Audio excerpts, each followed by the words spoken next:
बड़ी धमकी, ईरान परमाणु हथियार नहीं रख सकता है, ये एक बार फिर से रिपीट करते हुए डोनाल्ड ट्रंप नजर आए हैं। तो ईरान सहमत नहीं हुआ तो समझौता नहीं होगा। अगर ईरान ऐसा करता है तो वो हथियार हम छीन लेंगे, ईरान से एटमी हथियार वापस ले लेंगे, ये भी धमकी डोनाल्ड ट्रंप की तरफ से दी गई है। तो एक तरफ बातचीत का प्रयास, दूसरी तरफ धमकियों का दौर भी दोनों तरफ से लगातार दिख रहा है। अब ऐसे में अहम सवाल, बड़ा सवाल है कि क्या 16 को बातचीत संभव हो पाएगी? तो क्या परमाणु पर बातचीत बन चुकी है? एक अहम सवाल है, क्योंकि न्यूक्लियर प्रोग्राम साथ ही ईरान पहले एटम बॉम्ब बना करके रहेगी, ये ईरान की तरफ से कहा गया। तो दूसरी तरफ आप देखिए, पहली दौर की बातचीत हुई थी 11 अप्रैल को, बातचीत इस्लामाबाद में नाकाम रही। अब दूसरे दौर की बातचीत को लेकर सवाल उठ रहे हैं कि क्या 16 अप्रैल को गुरुवार को ये बातचीत तुर्की में जिनेवा में कहीं हो सकती है क्या? तो देखिए, दूसरे राउंड की बातचीत संभव है, समझौते की संभावनाएं यहां पर बनती हुई नजर आ रही है। लेकिन एक बार फिर से जिस तरीके का बयान डोनाल्ड ट्रंप का आया है कि परमाणु हथियार ना बनने देंगे ना रखने देंगे ईरान को, उसके बाद अहम सवाल है कि क्या ये पॉसिबल हो पाएगा।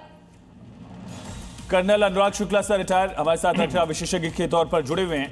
अनुराग सर, बड़ा सवाल यही, क्या बातचीत की कोशिश हो सकती है?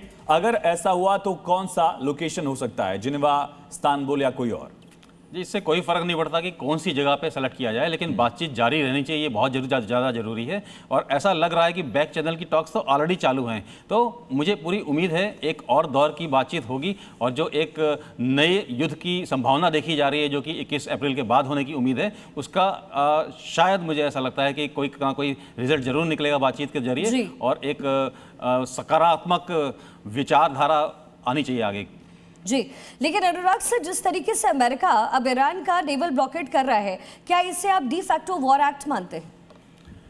देखो, वॉर के अंदर कोई रूल्स नहीं होते हैं, ये बात तो हमने कई वॉर में देख लिया है कि जिसका जो पावरफुल होता है वो जो करना चाहे वो कर सकता है। यहाँ पे अगर हम ब्लॉकेज की बात करें तो इससे नुकसान या फ़ायदा किसको होगा? ये पूरे वर्ल्ड को वो, मतलब साउथ एशिया का जो एक 30% जो एनर्जी रिजर्व है उसको वो चोक करने की तैयारी कर रहे हैं। उनका विवाद जो भी हो, उनका जो भी नैरेटिव हो, लेकिन at the end of the day वो सबको इफेक्ट करने वाला है। और सबसे ज़्यादा जो टारगेट नज़र आ रहा है वो चाइना का नज़र आ रहा है कि वो सबसे 95% जो ऑयल जाता है वो ईरान उस वाले खाड़ी वो चाइना की तरफ जाता है। तो टारगेट ऐसा दिख रहा है कि अमेरिका इनडायरेक्टली रूप से चाइना को टारगेट करने की कोशिश कर रहा है। लेकिन जो भी हो परिणाम, ये तो 21 तारीख के बाद ही पता चलेंगे। बट मैं ऐसा देखता हूं कि ये पूरी वर्ल्ड की इकोनॉमी को इफेक्ट करेगा, क्योंकि जैसे ही ऑयल के रेट्स बढ़ेंगे हर कोई उससे इफेक्टेड रहेगा।